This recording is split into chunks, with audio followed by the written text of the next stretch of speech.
Yeah, I mean, that's the future, man. That's where everything is heading. The way that I look at entrepreneurship is like if you rely on somebody else to make money, you're not an entrepreneur. And Yeah. and that is something that I believe most people want to be able to make their own money and be in control of that.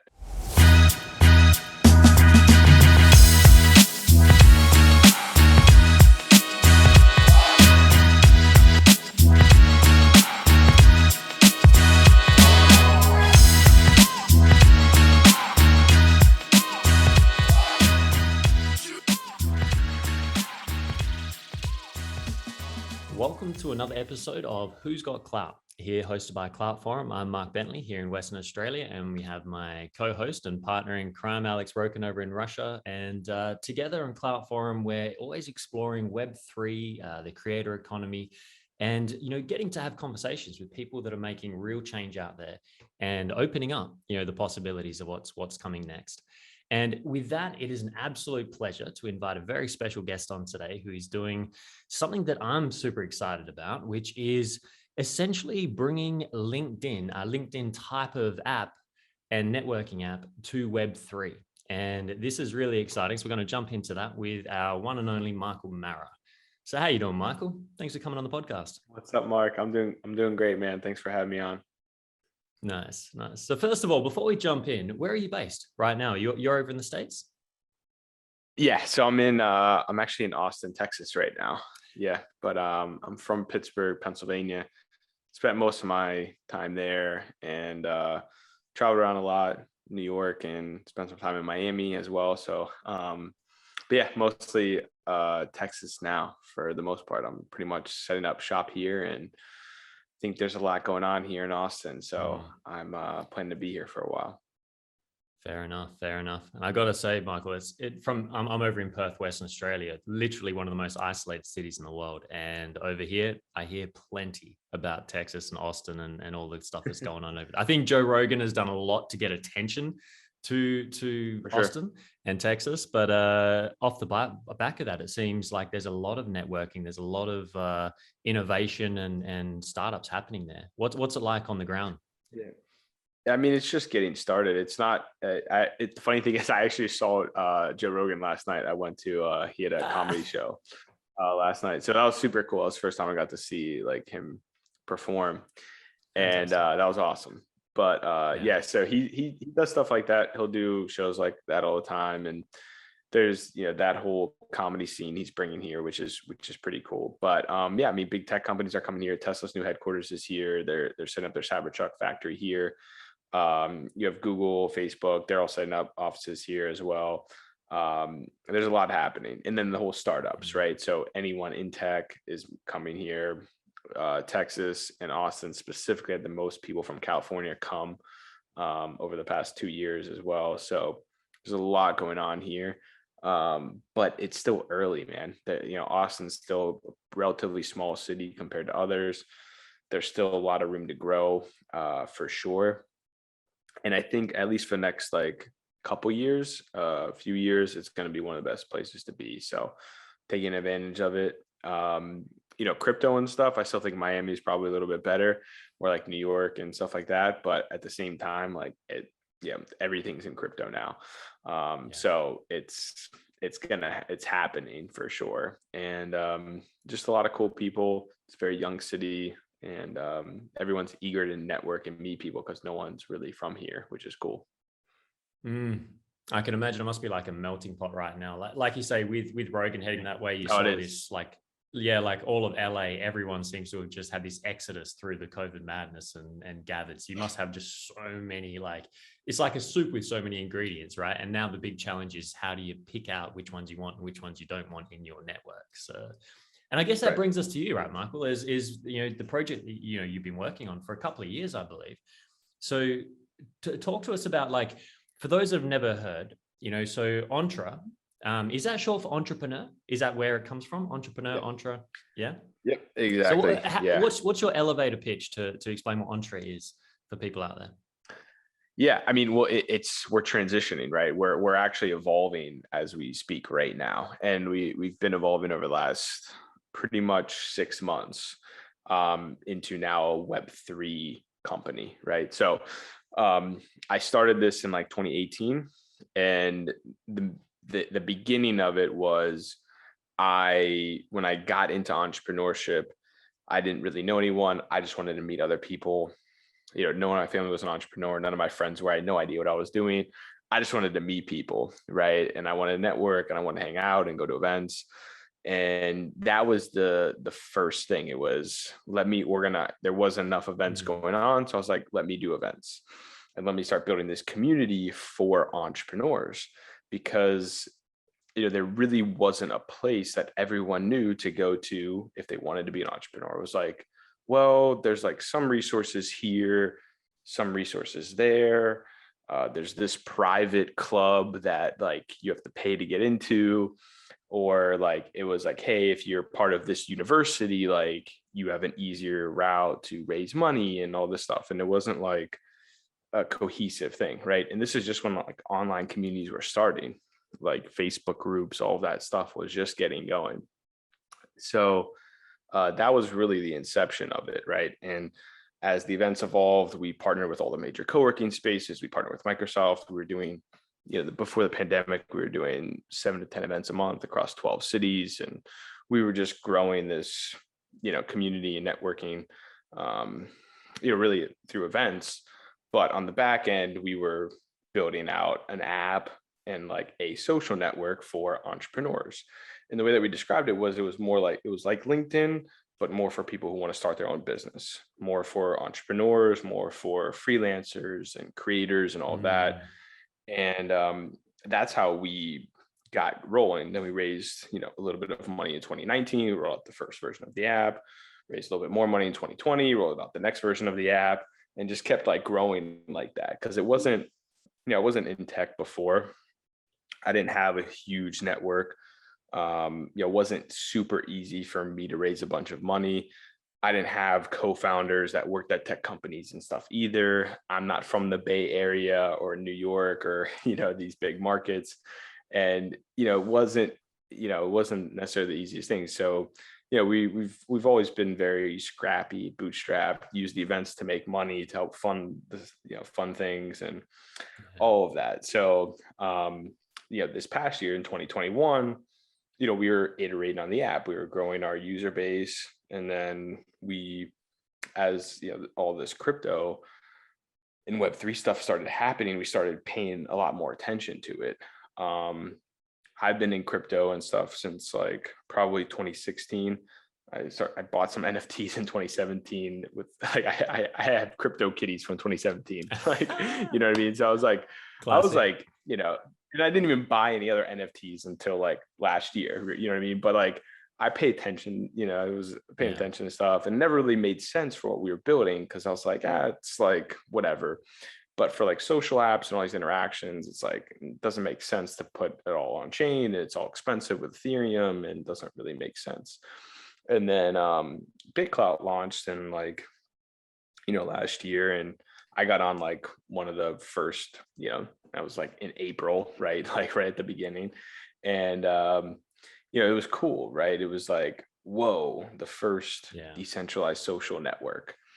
And that kind of fizzled off, and I didn't really pay too much attention to it. And then, I started, really looking deeper into things. And then when they rolled out their blockchain, DeSo, and that's when things started really clicking. And I was like, oh, wow, like we can actually integrate this with what we're doing. And now it makes sense for us to actually start looking into this. And we've been evolving, not necessarily away from just an entrepreneur network, but we've been growing into more of this just broader professional network, where it's, yes, our core is entrepreneurship, and we want to help people be entrepreneurs and make money on their own and be financially independent. But at the same time, there's a lot of people who don't describe themselves as an entrepreneur that need to still figure out how to make money online or work online or be a freelancer or whatever. So it's never really about that, right? And we've been evolving into this, broader professional network. And then now with, us integrating DeSo over the last few months, we ended up working closely with their team, talking through things we were raising anyway. They rolled out their new fund, and in November it kind of like worked out, and they ended up being one of the first investors in our seed round, and we started rolling out features with ESO, and now we are pretty integrated. We're going to continue integrating more and more features, and it's weird because we're like the only app that's actually not a fully Web3 app yet, and we're the first app that was an existing app that integrated ESO instead of building directly on it, and we're the only app that's mobile and Web3 compatible right now, to my knowledge, right? So there's a lot of like firsts, and the way that we look at this is Web3 is a blue ocean, and we have the opportunity to be a major leader in this space right now because of where we're positioned, product-wise, team-wise, capital-wise, and being a first mover in this space is a major opportunity. So now it's more, there's just a lot there, and I know that was super long-winded, but I think that gave you a good picture of like the last couple of years. Absolutely, Michael. I think you captured it really well to bring everyone up to speed. And I know coming from, when I came across Clout, like yourself, I thought this was fascinating, and it was like one of the greatest social experiments I've ever seen. And, we jumped right in, and I've been there from day one watching everything evolve. And it's been very curious, because it's one thing to see the vision of what's possible with Web3, with blockchain, with everything that's there, but seeing how do we get from the mindset of our society here to there, that's what nobody knows, right? And so when you came along with Entre and your team and the community, that for me was one of those moments where I got really excited, because I thought, hang on, because a lot of people in the decentralized social community, if you don't know what that is, everyone check out deso.org. It's got a great website from the foundation with all the info. So we'll save having to give you the download here. But, so many were like you kind of already alluded to, Michael, we're so focused on creating the new product that's built on, Web3, built on, DeSo, blockchain, etc. And yet there were so many low-hanging fruits out there of products that are already being developed, like yours, Entre, that you then adapted. And so instead of having to rebuild the entire system, seeing Entre come over, and it was even more exciting when I recognized that LinkedIn type taste, that feel where, Web3 can be so crazy, right? It can be so, it's like pirates, poets, 100%. And lovers out there, everyone wild and creating this magic. Whereas I think if we're going to get some adoption, we need to have things where people can recognize where they belong, what's going on. And that's what I saw with Entre was, that kind of LinkedIn vibe, and the dark mode that you've got going on. I was just looking at the desktop. That's sexy, man. So you guys are doing really well. Great. We're excited about that.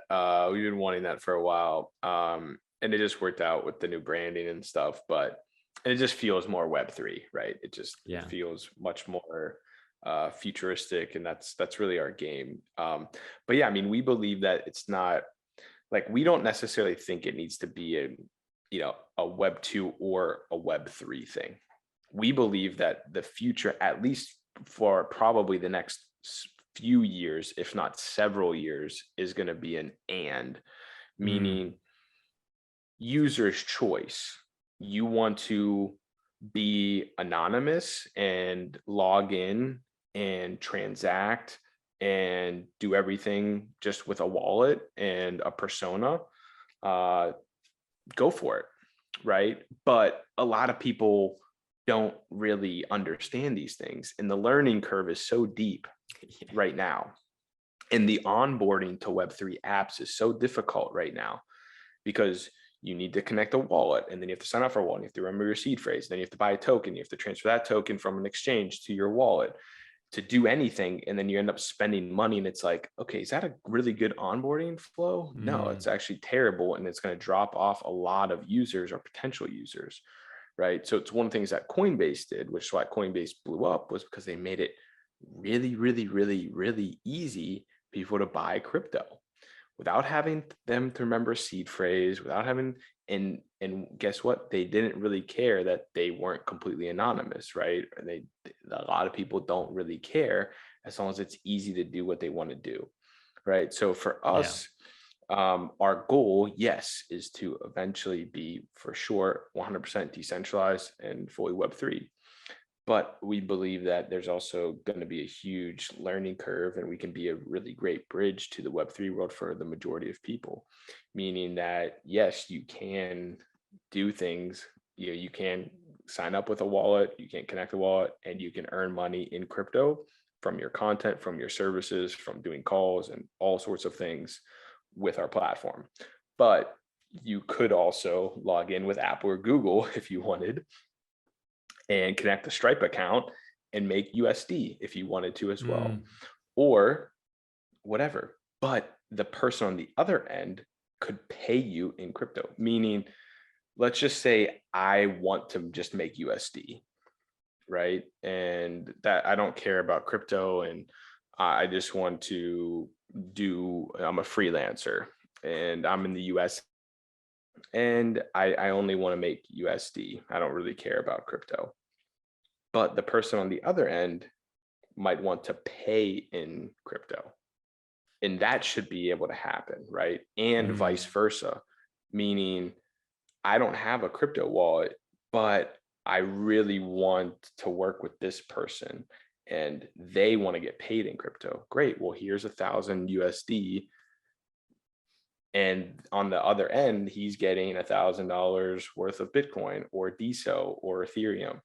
And it doesn't matter because the exchange is so seamless and the conversion is instant that it's not going to matter. And that's where we see, because at the end of the day, we believe it's ease of use that will likely win, right?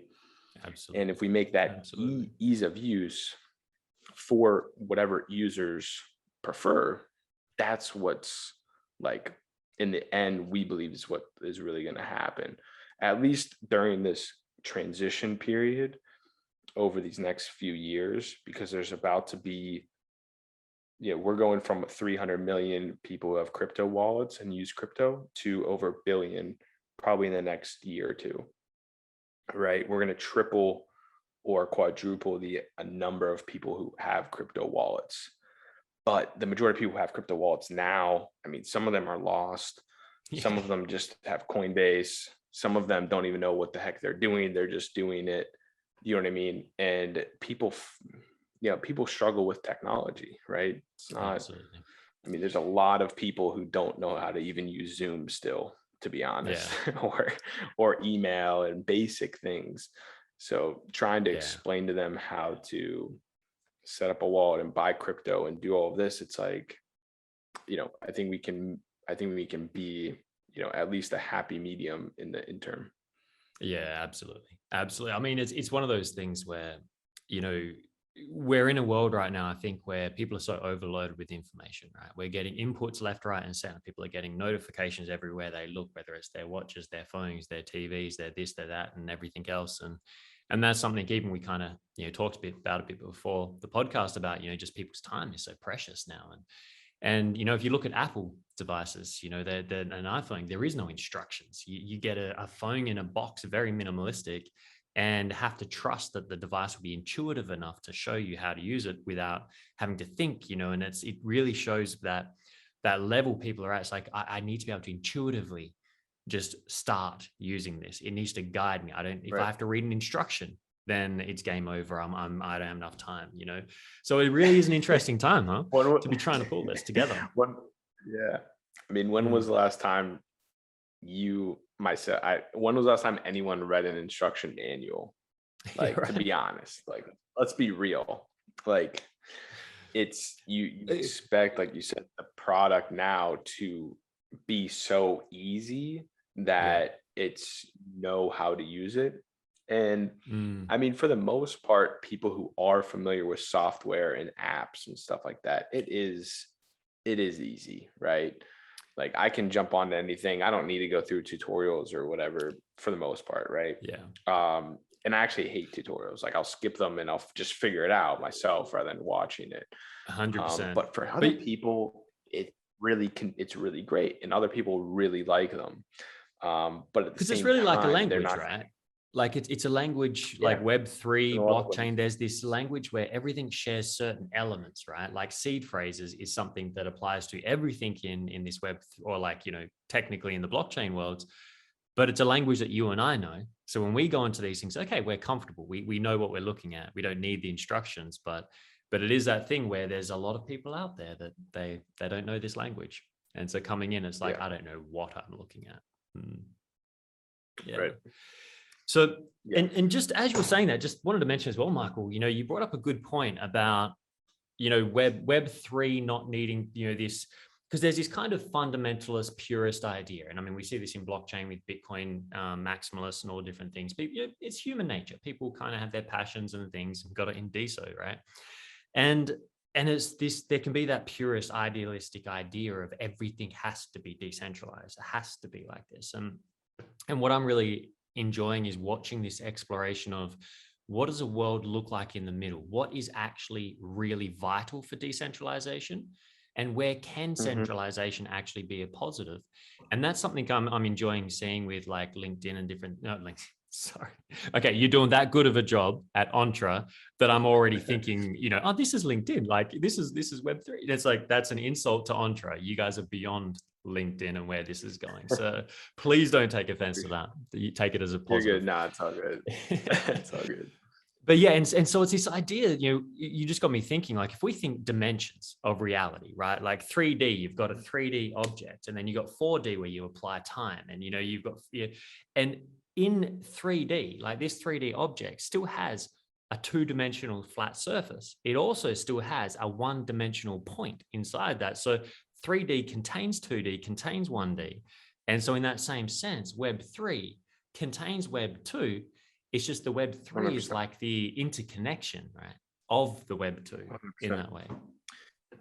Totally. I mean, anyone that says so any Web3 app that says any decentralized app, any decentralized platform, any Web3 app or anything software right now, it's not fully decentralized, like straight up. Like you can argue against it simply because there are things that is being used that really are kind of centralized, meaning especially on the server side, right? Because the tech right now, the server industry is owned basically by, 3-4 companies, right? Amazon, Microsoft, and Google. Their cloud servers are basically what everyone operates on, right? Even that the hurts Web3 my body company. even hearing that and thinking about that. You know what I mean? But it is what it is. Yeah. And the thing with decentralized is, we're not on one. So you're running a node on AWS. I'm running a node on Azure. He's running a node on Google Cloud. Maybe someone else is running on their own servers that they own, which is great. But like, that's expensive. And like, not everyone can just spin up servers in their house or all this other stuff, right? So that's kind of the first thing. And it's starting, right? There are decentralized storage things. And I think that industry is going to be growing. And there are people who are working on the AWS of Web3, but it's still, it's going to be tricky, right? It's going to take some time. It's going to take some years. So it's going to take some time for it to get to the scale, right, where technology can support it, can support these apps in a decentralized way. And then you have, email, calendars, all of this stuff. As soon as you connect an email to OpenSea, now you're giving Google some information there, right? And that opens up the doorway, especially if you connect your calendar or certain things, or even if you're using Google Chrome. So let's start at the browser level.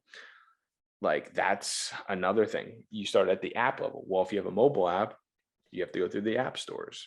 You're giving Apple, Google, lots of information, lots of data, and all of that stuff. So there's so many levels to it, right? That if people say they want to be fully decentralized, or we are fully decentralized or fully Web3, well, they would need to then say and prove that they have a mass distributed network of servers supporting all of their tech, and it's not like people are using it, like there's no mobile app, it's a progressive web app, and it's not even supported on Chrome or in some of these other, like, so I mean, like, you would have to have it on Brave only.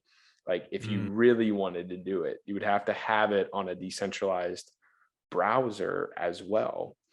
Like, so it's like, what are we doing here, right? And what is the benefit of that? It's like, okay, like, blockchain's great for sending, like, the biggest thing, right, especially for work and what we're doing, like, the best thing is being able to send someone money without dealing with banks or TransferWise or Payoneer or PayPal or any of that stuff, and people having to set up a bank account and getting approved. That's the best thing, right? Global payments for work, for your services, for your time. That is happening already, and that is only going to continue to grow. And that is an amazing use case for this technology. And for our platform, even much, much easier and faster, especially for businesses and entrepreneurs and startups too, right? So that's a big use case that's valuable, right? The other huge thing is for content and censorship, right? We're seeing this on a ton of social platforms. So like what DSO is doing and all this other stuff, like, the biggest issue with some of these social platforms is they control the narrative. Well, that's not great, right? That, like, we're already seeing the issues that this happens. They can twist stories, they can kick people off if they don't fit the narrative that they want, right? So content censorship and then in global payments are really the two biggest things, in my opinion, right? There's a lot of other things there that you can get into. One of the other really cool things is just your resume as like a ledger, meaning when courses, certificates, classes, proof of work becomes actual proof of work, meaning, oh, you paid me because I did a website design for you. Great. And you, on the blockchain, it shows that you paid me and left me a review. And now that is on my wallet, and on my profile on the blockchain, saying that I 100% did that. Because right now, anyone could put anything that they want on their LinkedIn or their resume, and no one can prove anything. So that's really another huge thing for what we're doing that makes a ton of sense. Really opens up that transparency and helps us, because it's one of these things that I've been passionate for many years about, this concept of, an entrepreneur. And I remember one of my brothers getting a bit upset at me for preaching about it a little too much a few years back. But for me, it was looking at the economy and the way the world's moving forwards. This old way of doing business, this old way of doing, work, etc., just doesn't seem like it's going to be able to keep up with the efficiency that's being required. And the way of the entrepreneur, which, I mean, really broken down simply, is just an entrepreneur, from my understanding, is somebody who can recognize an opportunity where there's a need and develop and find ways to fulfill that need. And in turn, they get the reward for it. And so it's kind of, to me, the entrepreneur is a work style that's a lot more adaptable to a more organic organization, right? Like decentralization, like open source, etc., because it's got such an adaptability to it. And and that's something where I see, with Entre, what you're doing on that platform. And by the way, just big shout out to Entre. Highly recommend everyone that's watching this to go pause right now, jump onto your browser, look up joinentre.com. So it's join, JOIN.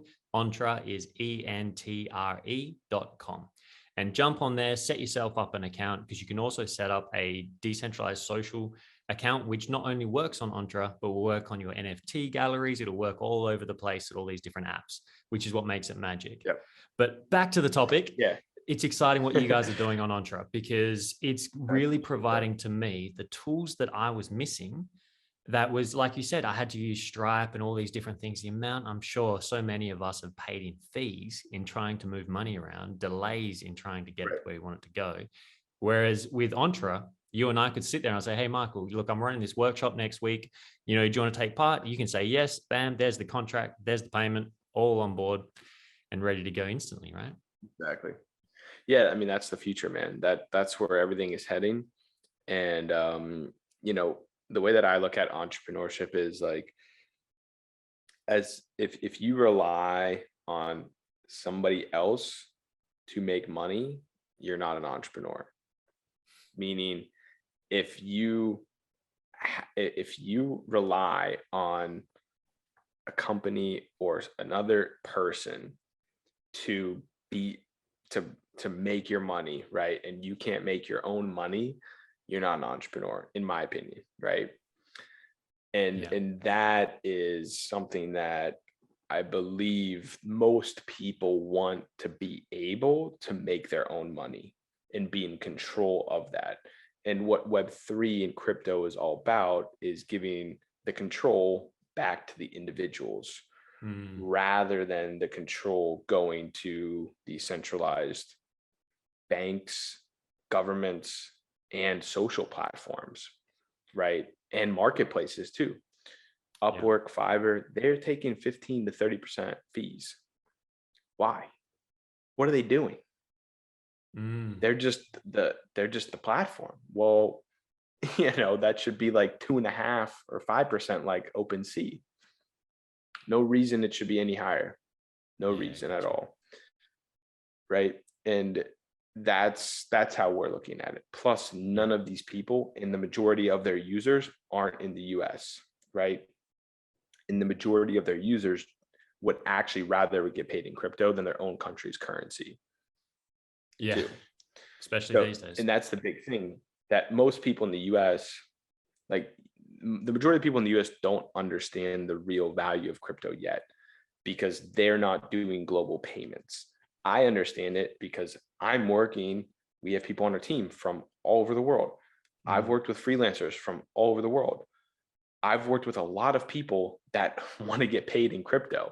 And I've had a lot of hard times trying to figure out how to pay people, because their country's banks, they can't get a bank account. They can't sign up for this platform. They can't sign up for that platform. They don't get approved for payments for this, for that.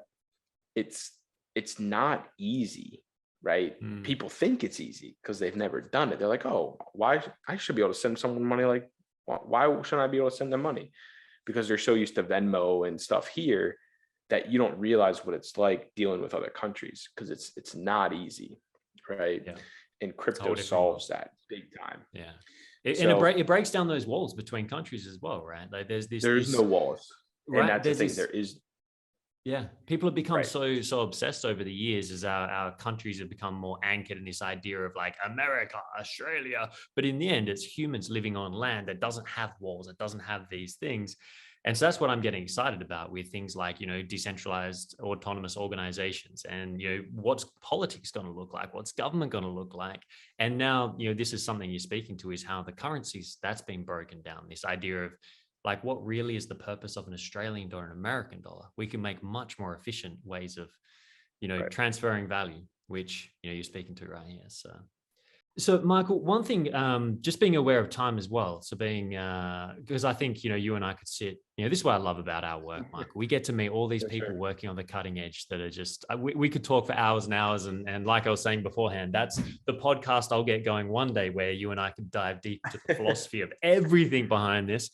But in the meantime, like for the people watching, because I know a lot of people are watching this because they want to know, well, what is it for me? What opportunity is there for me to take part in as an entrepreneur? And also, we should probably make note here that if you're an NFT artist, where you're creating your own art and you're selling, I mean, that's an entrepreneur, right? Because like you say, you're not relying on someone else for your earnings. You're finding ways to create. 100%. I like that definition you put in. So what is the 100%. opportunity right now? And for Entre, jumping on Entre and getting involved, for creators out there, people checking this out, and entrepreneurs, etc. Because you mentioned it's not just for, like, your more traditional VCs, entrepreneurs, not VCs, but entrepreneurs, Totally. all those kinds of things. Yeah. Who would you be inviting right now? Yeah. I mean, it's, and this is why we're broadening out, because we want to be inclusive, right? And, we have certain features that are going to be more beneficial to certain types of people. Meaning, like right now, with our DSO integration, right? You can connect a DSO account and you can actually earn DSO for creating content, right? You can earn DSO. You can then have DSO on your wallet and then send that to your Coinbase wallet, convert it to any currency you want, and you're good. You just made crypto creating content. That is the first of its kind alone, right? But that's not just a unique thing for us. That's across the DSO ecosystem, right? What we're doing is it's more like our feed and how we're structuring content and how it's displayed and stuff. It's all more professional, business, tech oriented. Other DSO apps are broad. It's anything that you'll see on Instagram, like all sorts of stuff, models, anything, right? It's not like, ours is more business focused, right? So that's one difference. The second thing is we already have a lot of software built out. Like our app and product is much farther along and much more mature than the rest of the DSO apps, right? Meaning we have a mobile and a web app. We can do meetings, rooms, live streams, and events just like this. We basically have the equivalent to Zoom built into our app. People are already doing this, right? You can do live podcasts, you can do virtual events, you can do one-on-one meetings like instantly, right? We do all of our team meetings on our own platform, right? So it's not just like the social, it's like, well, how are people meeting each other, right? Online, right? Where are those meetings happening? How can we streamline this process too, right? And when people are doing live streams, well, shouldn't they be able to earn crypto while they're live streaming? Sure. Yes, for sure. Right? No one has done that yet. There's no live stream. Like you can't live stream anywhere and earn crypto. We're going to be the first ones to do that. Right? That's going to be a game changer. Right? Then it's allowing people to then do paid calls. Like, okay, you're a consultant, you're a coach, you're someone of value who's an expert in whatever.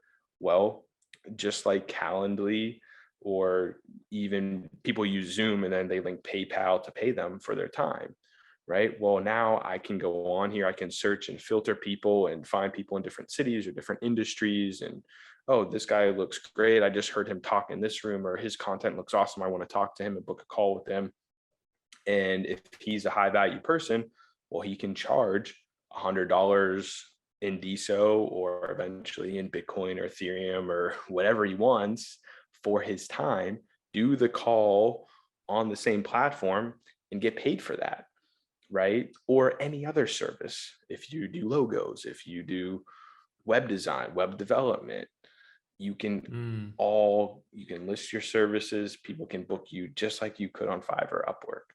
This is all happening like within these next few months. All these things are rolling out. And for us, it's just exciting. Like we're super pumped for this.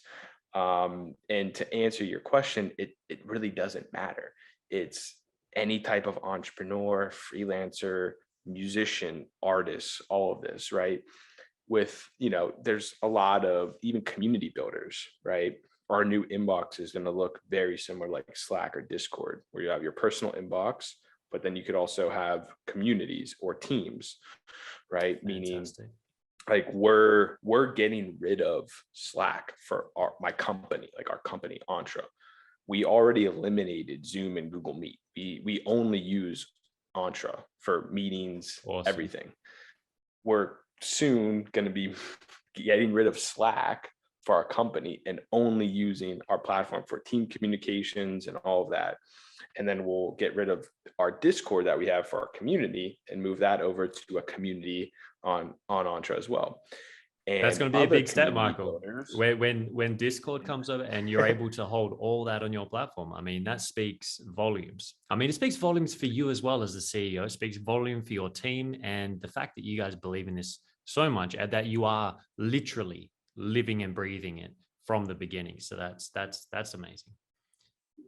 Yeah, I mean, there's no shortage of ideas. It's like it's more getting the priorities right and making sure that it's we're able to make it work at a high level and perform at a high level and consistently, and create a great user experience. Because now ideas don't mean shit if you can't execute on them and present it in a way that's convenient and easy to use for the end user. That's the hardest part about entrepreneurship now, is taking the idea and actually turning it into something that works and that people like and will keep using. And then after that, it's just distribution and marketing. But yeah, man, I think absolutely. There's just so many exciting things happening. Absolutely. And this is something that I've been waiting for. Like I said, I've been a big advocate for DSO and the rest. You know, I've got the old Clout memory branded into the arm. You know, because like I say, Michael, literally it was the vision of what it represented was what blew me open. And something again that I've been excited about looking, the more that I look at Entre, because it's always a question of getting the time, prioritizing every day, right? And we often don't know what we should be prioritizing until we stumble across it. And thankfully having this interview, right? And so having this interview with you has obviously prioritized checking it out more. And as I went into it, I started looking and then started seeing some of those things you were talking about in your post about what's coming. And for me, you know, I do a lot of work in, you know, helping people live on purpose, discover what is your purpose beyond your mundane job. So for me, entrepreneurship is a key to helping people live on purpose. And I do a lot of workshops, sessions, that kind of thing. And that's one thing I was missing in a lot of the DSO apps and the rest is, you know, you didn't have the group chats. They were very, you know, you didn't have the groups like Facebook groups, which is where so many of our community in that world would go to Facebook only for the groups. No one wants to be on Facebook, but we needed those groups, a private place to share contemplations with each other and things without the outside world. And that's part of the problem with a blockchain that's fully open, etc., is we need also sometimes to have private places for our communities. And that's when I saw what you were putting forward, the fact that we can start doing videos together. And so the question I wanted to ask you, Michael, will there be breakout groups in your calls at some point, your video calls? You know, is that on the roadmap? Is something, yeah, I mean, people have been asking for it for a while. It's gotten pushed back, you know, with all the DSO integrations and the Web3 stuff, because that was kind of like next up until we got into all this. And then we also saw that rolling out our communities, which I can definitely show you too. Like I'll give you a kind of a sneak of what it looks like and stuff. But awesome. Yeah, it's just gotten pushed back a little bit because we're prioritizing other things. Like, you know, it's something that people have asked for, but more people have asked for other things, right? And we believe that breakout rooms are great, but at the same time, like they're not like that important, whereas some of these other things can do just as good by themselves, right? If we had a bunch of people running a ton of virtual events and networking events, then we would probably do that. But virtual events they're tricky right now, man. But yeah, at the end of the day, we will have pretty much like everything that Zoom or Google Meet has at one point in time. Like we will get to that level, right? Like everything that Slack has, everything that Zoom has. I mean, not maybe everything, but 95% of everything that all these platforms have, we will have, right? And the way that we look at it is like, you know, like BitClout was kind of like Friendster or MySpace, right? It was like AIM instant messenger. It's like the first thing, like it's like cool, but it's like kind of it's It not is the quite first thing. there, right? Yeah. But it started it, Mm. right? And we believe that we can be like one of those next big companies, right? And Diamond is probably like Diamond has potential to be that, like it has potential to be the Facebook, right? But there's going to be other people, there's going to be other Web3 projects and social apps that are going to start coming into the mix now that are going to be gunning for that Facebook spot or that Instagram spot or the Snapchat spot or the TikTok spot or whatever, right? And the LinkedIn spot. And we believe we have a good chance to be that spot because everything that's Web 2 is going to have Web 3, like for the most part. Like and the majority of the Web 2 apps will have connected wallets and crypto payments enabled within the next couple of years anyway. It's already happening. So everyone just got to move fast, man. Absolutely. And that's where it's like there's no time for overburdening with instructions and logic and all these kinds of, it's like we need to move fast, we need to be intuitive, we need to listen. It's like you got to listen to the ground, listen to the rumbles and leap. And that's the joy of the entrepreneurs. We've got to make mistakes sometimes, like we're going to make them. And the big thing is not getting caught up in that. Learn from those and keep going. And well, Michael, thank you so much for the conversation we've had so far. It's not over yet, viewers and listeners. We've now got Alex Roken, who's going to come on and ask you a bunch of questions to explore the world of Michael Marra. And after that, we'll have a few last words and I'll talk to you then. All yours, Alex. Thank you. So your conversation about Entre, and now it's named Do You Work, as far as I understand, right? Yeah, so we're still in the final kind of stages of that. It's not 100% yet. Where there's like a slight like trademark thing that we're trying to get resolved. So yeah, it's going to be something of that extent, though. Hopefully, yes. So that's why we haven't announced anything quite yet, but we do want to be, a leader in the decentralized work space. And we believe that's an industry and something that we can do really well to push forward. Yeah, absolutely. I totally get it that transition requires some time, especially when it concerns some legal matters, when you need to set up trademarks, have a new logo registered and so on and so forth. So yeah, it surely requires some time, and it's just awesome that you announced it before it has happened, because now we know the direction that you are following and we can support you in for sure.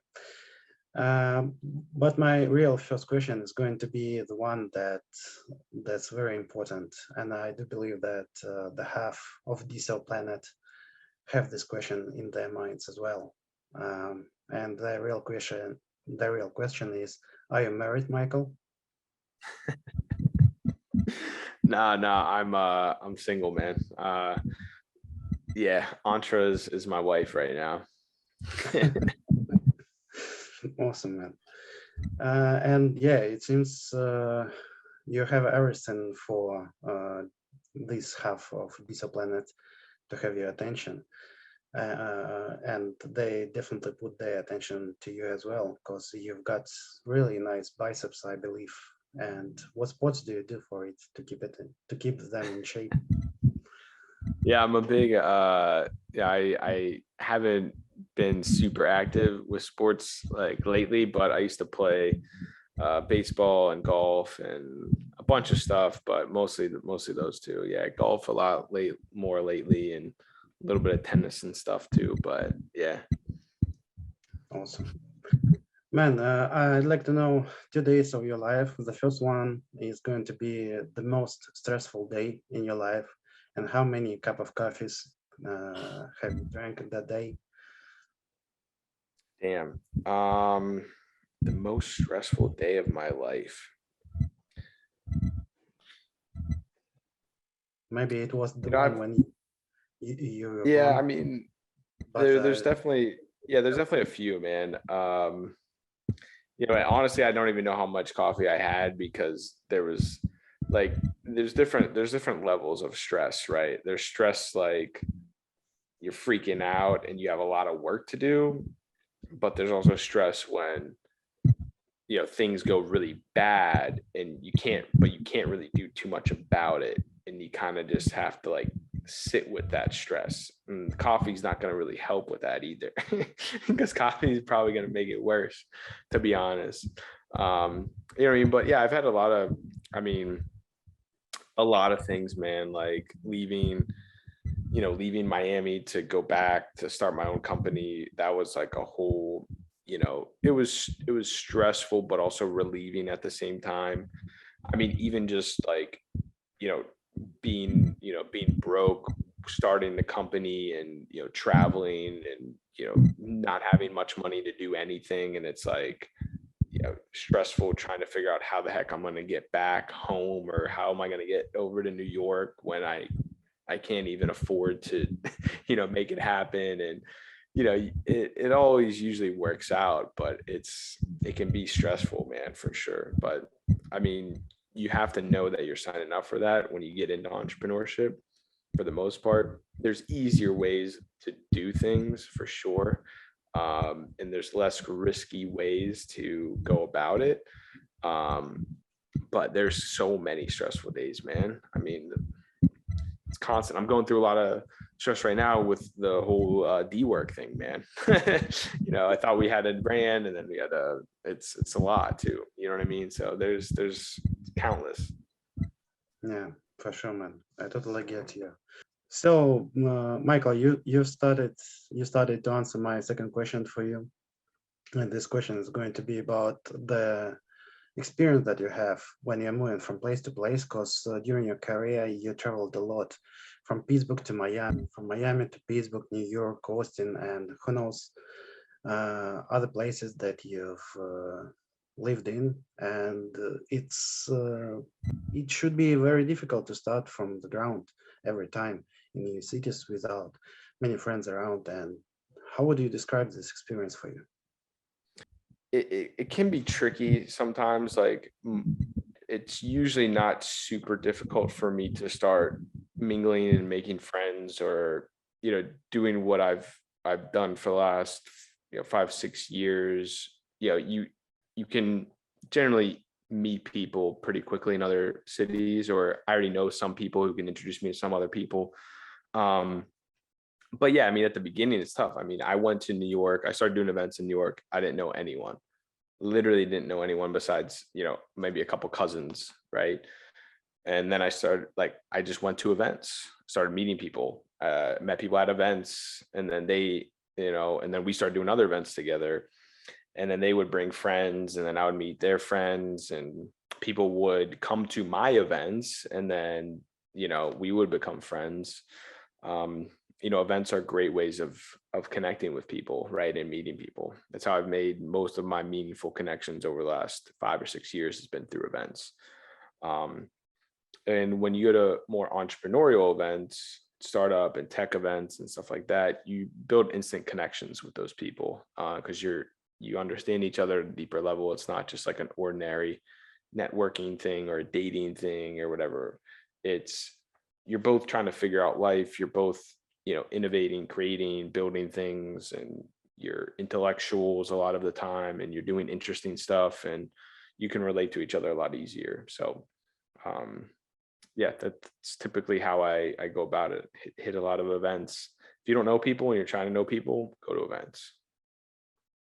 Yeah, totally get it, because I've moved to places by myself like 3 times, and it's really stressful to start your journey in your place, maybe for the first 3 months, I believe, once you get used to the place and to the people, and then it's much easier. So let's get back to my second question about the days that I wanted to know from you. The first question was about the most stressful day, and the second question about your day is the most awesome day related to Entre. What was that? Yeah, I mean, probably.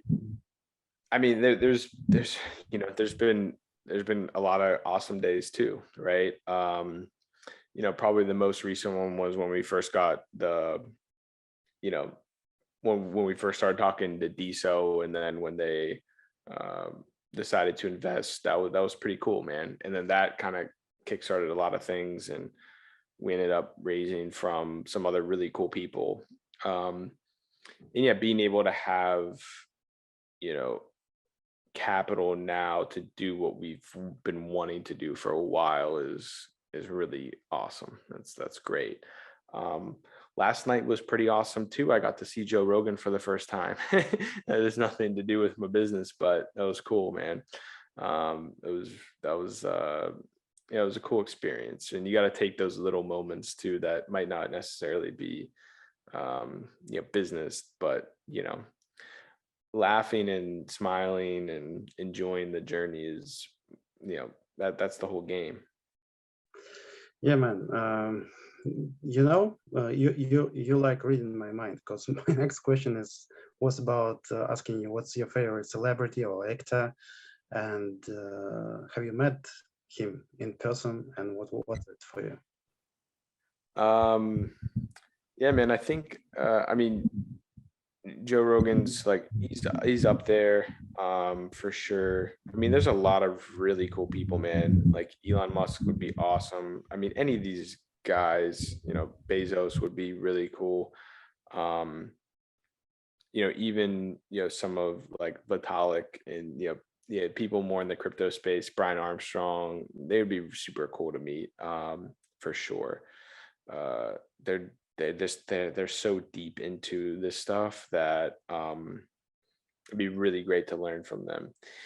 You know what I mean? And even athletes and stuff like that, I'm super fascinated by people, anyone of mass success, like McGregor, and even like some of these other musicians and stuff. Kanye's crazy, but he'd be interesting to talk to for a little bit. You know what I mean? So yeah, I think there's a wide variety of people too, even like more like authors and stuff like that, like Jordan Peterson, and philosophers, and like there's a lot of interesting people out there, man. So I think it's I don't know if there's just one. Like a lot of those people I'd be really interested to talk to for sure. Man, what you shared with us right now is just awesome. I'm so jealous of you that you visited so many guys and having them support you. That's just incredible. Hope one day they will join our podcast as well, and we'll talk about you. Well, I haven't actually met them. I say, I wish that I've never actually met all those people. No, if I met all those people, man, yeah, I'd be pretty. If I already met all them, yeah, I probably wouldn't even like. I don't know. I'd probably be massively successful already. You know what I mean? So, but no, those are people that I want to, who I've already met. Yeah, that's a good question, man. I mean, there's a lot of pretty up there. I don't think anyone on that caliber. I mean, I was pretty close to Rogan last night. Like I was basically able to touch him. So I'll just go with that. Yeah, but by the way, what you're doing, like events, is exactly the spot where you can meet this kind of people, For sure.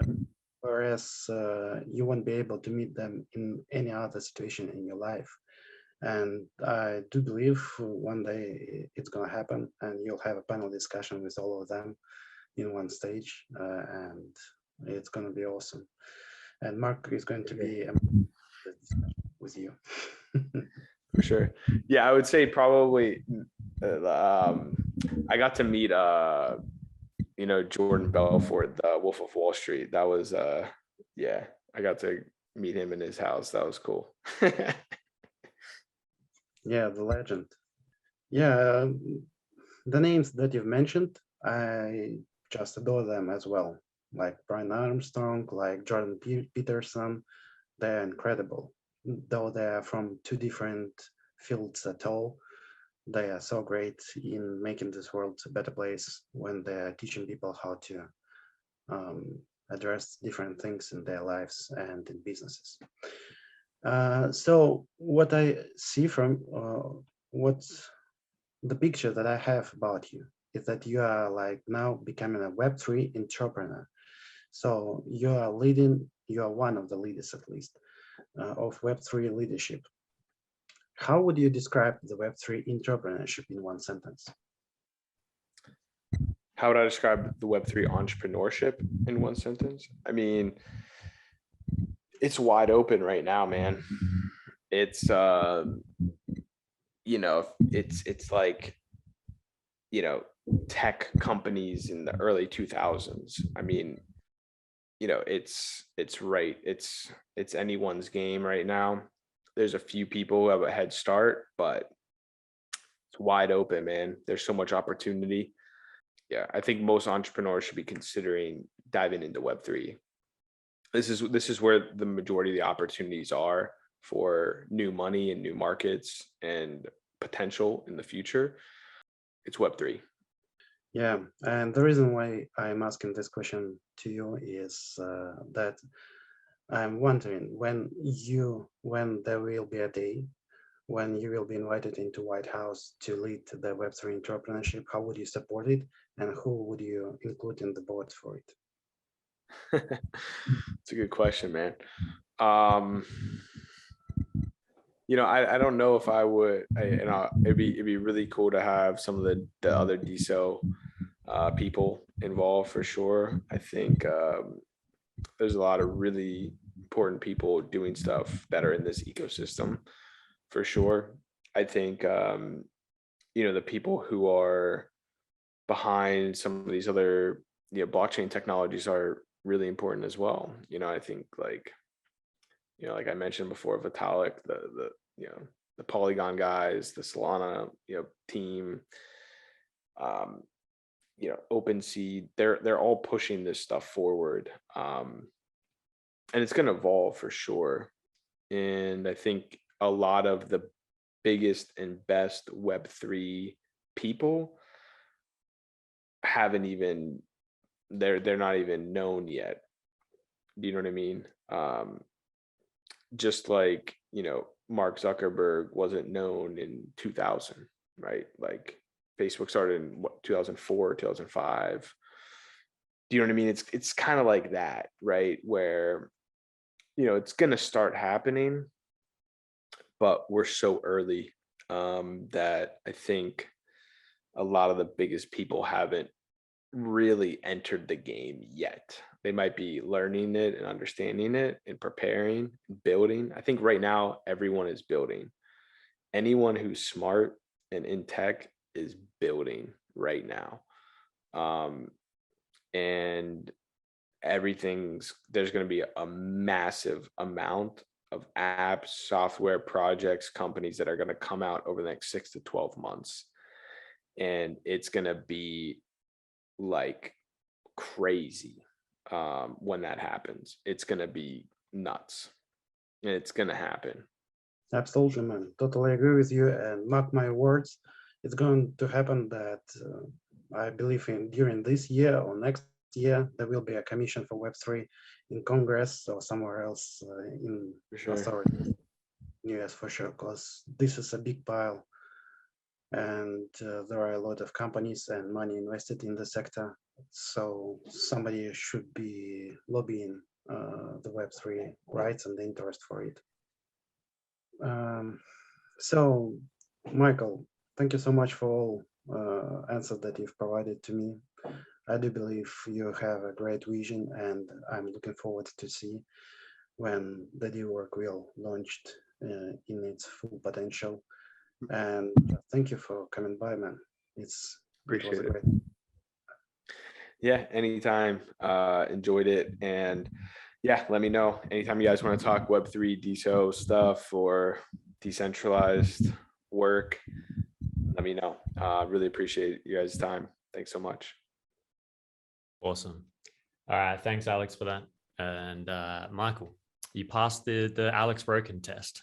It's always fun, Alex. It's I say it again and again every episode, but I'm grateful for you, Alex. It's been one of the things that, like you said, Michael, right now, everyone's building. Everyone's building out there. Anyone that can even, like we said about, you got to listen to the ground and hear what's coming. Those that are doing that, they're building because they know something big is coming. There's so much they're building hanging fruit. right? Everywhere. This is like the post-world wars, where there was that economy where there was just low-hanging fruit everywhere for the boomers. They went out, they rebuilt, and there was so much opportunity. And it was feeling like in the last 10 years, like, 40 myself, just turned 40 last year. And it was, in my 30s, I remember feeling like all that opportunity's gone. Like, what about us? What about us? All these visions and ideas, you boomers had it all. They had this amazing time. And all of a sudden, it's almost like COVID triggered off this post-World War reaction that we're now seeing a collapse that was usually generate. And now all of a sudden we've got this boom again. And this time it's our turn to build better solutions. So I appreciate you, Michael. I appreciate everything you bring to the table, having the time to chat with us today. And are there any last words for people out there that are watching, that are enjoying what you're doing, where they can follow you and keep up with your magic? Appreciate it, Mark. Yeah, I'm happy to chat with anyone. Yeah, I answer all the DMs and stuff on Entre, and would love to have anyone check it out and join and come hang out, get connected, meet other Web3 professionals, people in crypto, developers, all of that, and make some money in crypto. Like, this is what it's all about. It's making crypto. It's earning money in crypto, doing things online. And yeah, it's free for anyone to pop over, join. We have a mobile app too. Just type in, ENTRE Entre into, Apple or Google, and you'll find us, and you download it right there too. But yeah, happy to, answer any questions. Feel free to message me, shoot me a note. Super active on there and within the DSO community too. But yeah, appreciate it, Mark. Thanks so much for your time, man. Fantastic. Now that's awesome, man. Really excited for the future. So thank you everyone for watching and tuning in. We really do appreciate how precious time is right now, and that you're spending that time here in Clout Forum with us and getting to hear about Web3, because it's, in the end, the only way this works is when all of us actually move towards it and start working together in these new environments, these new worlds where we have to make that choice. So thank you for being here to listen and to bring this into your considerations. And please do make sure you hook up on Entre, and make sure you follow me on there and give me a little comment as well. I'll throw some diamonds your way. And I'm sure many others on there will as well. There is real money being made.